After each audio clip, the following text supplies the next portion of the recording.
su cápsula renal más su glomérulo, todo esto forman el corpúsculo renal. Y todo el resto es el túbulo renal. ¿Sí? Este túbulo renal a su vez tiene varios segmentos. Este primer segmento se llama túbulo contorneado proximal, que aquí está, el TCPS proximal. Luego viene el asa de Henle, aquí está el asa de Henle, pero esta asa de Henle tiene una rama descendente, aquí está, la rama descendente, el asa de Henle, y una rama ascendente, la rama ascendente, el asa de Henle. ¿Sí? ¿Por qué lo he puesto así? Porque la rama descendente es más delgada y la ascendente como que se engrosa más. Luego viene este segmento llamado túbulo contorneado distal, aquí está, distal, ¿sí? Túbulo contorneado distal, y este último segmento es el túbulo colector, aquí está, ¿no? Túbulo colector, ese colector. Entonces, ya sabemos que este es el glomérulo, pero a esta cápsula llega una arteriola llamada arteriola aferente, AA, llevando sangre con alta presión. ¿Ya? Llega acá esta arteriola y aquí forma una red de capilares, un ovillo capilares que se llama glomérulo renal. Este aquí rojito es el glomérulo renal, ¿no? Aquí simplemente he dibujado un capilar grandecito para hacer una explicación, ¿no? Y de este glomérulo sale otra arteriola llamada arteriola eferente. Tú ya sabes que este glomérulo con esta cápsula forma el corpúsculo renal, ¿no? O corpúsculo de Malpighi, renal o de Malpighi, ya está. Esta arteriola eferente, tú sabes que se continúa con los capilares que están alrededor de los túbulos renales, y este capilar se llama capilar peritubular. Esto que acá representa justamente eso, ¿no? El capilar peritubular representa eso. ¿Ya? Esto representa un vaso, un capilar sanguíneo que llega al nefrón. ¿Listo? Entonces, aquí llega sangre con gran presión. Eso lo hemos comentado en la teoría, ¿no? La presión, ¿te acuerdas? Hemos dicho 55, 45. Mercurio, con esa presión, y aquí ejerce una presión llamada, eso no nos corresponde ver aquí, eso no nos va a ver, ¿no? La presión inostótica sanguínea glomerular, etc. Bueno, siento que la sangre que llega por aquí, la sangre se filtra, ¿sí? Pero para que se filtre, aquí tiene que haber una membrana de filtración. ¿Quién forma esa membrana de filtración? Sabemos que aquí en este capilar sanguíneo, tú sabes, ¿no? Internamente se encuentra el mesotelio, o el endotelio, perdón, el endotelio, y en ese endotelio, ¿qué cosa hay? Una capa de células endoteliales. Lo que tú ves acá, esto rojito, es la capa de células endoteliales. Y todo endotelio se apoya siempre sobre una membrana basal. Lo de azul representa la membrana basal. ¿Listo? O sea, aquí yo tengo dos elementos, ¿no? Una capa de células endoteliales y su membrana basal. Por otro lado, esto de aquí es la cápsula renal o de Bowman, que tiene una hoja interna y una hoja externa. Hoja interna o visceral, hoja externa o parietal. En esta hoja interna o visceral, aquí hay una capa de células modificadas llamadas podocitos. Estos serían los podocitos. Estos podocitos, por acá lo dibujé, tienen a su vez su cuerpo y tiene esto que parece unos deditos, ¿no? Como unos pies, llamados pedicelos o pedicelios, es lo mismo. Pedicelios o celos es lo mismo. ¿Listo? Entonces, estos tres componentes, estas tres, ¿sí?, forman en conjunto la membrana de filtración. Esto es membrana de filtración. Esto representa, por ejemplo, el colador en nuestra casa.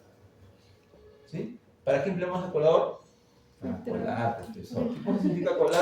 Separar los residuos sólidos. Separar, ¿no? ¿Sí? ¿No? Separar lo que no quiero que pase. Lo retengo. ¿Sí? Entonces, aquí, ¿quién se va a colar? ¿Quién se va a filtrar? La sangre. Por acá llega sangre con gran presión. Tú sabes que al final es una presión positiva, por eso que hay filtración. ¿Ya? Entonces, aquí la sangre se filtra. ¿Qué elementos de la sangre se filtran? Se filtran, o sea, pasa la membrana de filtración, el agua de la sangre, los solutos, electrolitos o iones que están en la sangre, la glucosa, aminoácidos, ellos pasan. ¿Qué elementos de la sangre no se filtran? O sea, se quedan retenidos, no pasan. Las células sanguíneas, como los glóbulos rojos, blancos y plaquetas, las proteínas plasmáticas, como la albúmina, globulina, fibrinógenos, ellos no se filtran. Y si ellos no se filtran, no deberían estar presentes en la orina que emitimos al final. ¿Sí? Y si hubiese presencia de ellos en la orina, Algo está mal. ¿a qué nivel está el problema? ¿La lesión? ¿Dónde? Renal. En la membrana Membrana de vascular. filtración. La respuesta es membrana. No es glomero, no es membrana de filtra. El problema está en tu colador. ¿Listo? Claro. Para que entiendan, ¿no? En tu membrana de filtración. Ahora, tú sabes que si hay presencia de glóbulos rojos, a eso se llama hematuria, ¿no? Hematuria, de glóbulos blancos, piguria, ¿sí? De proteínas plasmáticas, albúmina, albuminuria, etc. Eso ya lo comentamos en la teoría, bueno, ¿por qué se te acuerda? Orina patológica, ¿te acuerdas? Componentes patológicos. Ya está. Entonces, se filtran, ¿y dónde pasa? A este primer segmento llamado túbulo contorneado proximal. En este túbulo contorneado proximal, aquí también hay histologías, ¿no? Acá hay una capa de células cilíndricas, pero ¿qué tienen esto? Microvellosidades, ¿te acuerdas? Absorción. El único segmento en el nefrón que tiene microvellosidades es aquí, ¿no? Absorción. Túbulo contorneado proximal. ¿Y esto que le da importancia? Porque amplía bastante la superficie de, en este caso es absorción, no, reabsorción. Absorción. Porque se absorbe a nivel intestinal y aquí se vuelve a reabsorber. reabsorción. Además también hemos dicho que en estas células que están aquí, conmigo que es, hay esto, ¿no? APQ1. Las demás, aquaporina 1. ¿Dónde más hay AQP1? En la rama descendente de Henle. Aquí, ¿no? Aquí está, rama descendente de Henle. Ahí hay aquaporinas. Por esa razón, estos dos segmentos son las porciones permeables al agua, permeables. ¿Sí? ¿Dónde hay más permeabilidad? En el proximal, ¿sí? Y seguido de la rama descendente de Henle. Claro. ¿Cuánto de agua se reabsorbe en el proximal? Aquí está, 65%. Y en el rama descendente, 15%. ¿Pero qué más se reabsorbe en el proximal? Solutos, un promedio de 50, 60%, glucosa, 100%, aminoácidos, 100%. ¿Sí? Miren, alto porcentaje. Por esa razón decimos la mayor, en aquel nivel de cemento se da la mayor actividad de reabsorción tubular proximal. ¿Por qué? Por la presencia de células con microvellosidades y por la presencia de AQP1 para retener bastante agua. ¿Sí? Entonces, si aquí se retiene el 100% la glucosa, ¿debería estar en la orina presente? No. Y si hubiese presencia de glucosa en la orina, ¿dónde está el problema? En el túbulo contorneado proximal. ¿Sí? ¿Y por qué? Porque la glucosa se reabsorbe siempre y cuando no supere el umbral de reabsorción para la glucosa. Ese umbral es 180 miligramos por decilitro. ¿En qué personas fácilmente supera ese umbral? Diabetes. En los diabéticos. En los diabéticos no controlados, pues, ¿no? Sí. Claro. A veces los diabéticos exageran un poquito, dicen, no, quiero dar mi gusto, ¿no? Su panetón, no importa, su chocolate torta, y de pronto dicen, me siento malestar, le miden su glicemia y está por los 200, 300, 400, etc. Con todo sería en ellos, claro, cuando se supera este umbral, estas células ya no pueden reabsorber, se satura y habría presencia de glucosa en orina, glucosuria. ¿Ya? Listo. ¿Qué más? Bien. Ahora, obviamente, ese proceso se llama reabsorción tubular, pues, ¿no? ¿Qué es la reabsorción? Ahora, ¿qué cantidad de sangre se filtra diariamente? 125 litros por cada minuto, equivalente a 180 litros al día. O sea, para acá se filtra 180 litros de sangre, ¿sí? Al día. Se filtró. Ahora, bien, ¿qué cosa es la reabsorción? Es el pasaje de lo filtrado desde los túbulos renales hacia los capilares peritubulares, ¿no? Eso es la reabsorción. O sea, todo lo que se filtró tiene que reabsorberse, ¿sí? Pasar hacia la sangre capilar peritubular. Entonces, ya hemos dicho que hasta aquí se ha retenido, mire, 65 de agua y 15 de agua. De agua. Van 80 aquí. En el túbulo controlizar, ¿cuánto se retiene de agua? 10%. En el distal se retiene 9,3%. Si hago la suma sería 65 más 15, 80 más 10, 90 más 9,3, 99,3. ¿Sí? O sea, de todo lo que se filtra, 99,3% se reabsorbe. Entonces, ¿cuánto no se reabsorbe? 0,7% es lo que sería la orina que emitimos diariamente, ¿no? Pero 0,7 del total que se filtró, ¿sería cuánto? 0,7 de 180 que se ha filtrado en un día, ¿a cuánto equivale esto? 1260 es la cantidad aproximada de orina que tomamos diariamente. Puede variar, sí, ¿cierto? Va a depender entonces de la ingesta de agua, ¿no? Puede haber un poquito más, un poquito menos. Era entre un Por litro eso a 2 que litros, creo. te decía acá, ¿no? Entre 1 y 2 litros, Litros, pues, ¿no? ajá. Normalmente. ¿Sí? Además, también sabemos que la cantidad mínima de orina que emitimos diariamente, lo mínimo es 500 mililitros, lo mínimo. Si ese es lo mínimo, ¿cuánto debe ser lo mínimo que ganemos? También 500. Y si no ganamos ese mínimo, comenzamos a deshidratar. Claro. Si no cumplimos ese mínimo, pues, ¿no? Ese mínimo. Ya está, sigamos acá. Miren, también lo siguiente, ¿no? ¿Y qué cosa es la secreción? El proceso inverso a la reabsorción. ¿Sí? Regresar nuevamente al túbulo y saldrá formando parte de la orina que emitimos. Urea, ácido úrico, ¿no? Forma parte de la orina. Miremos, acá.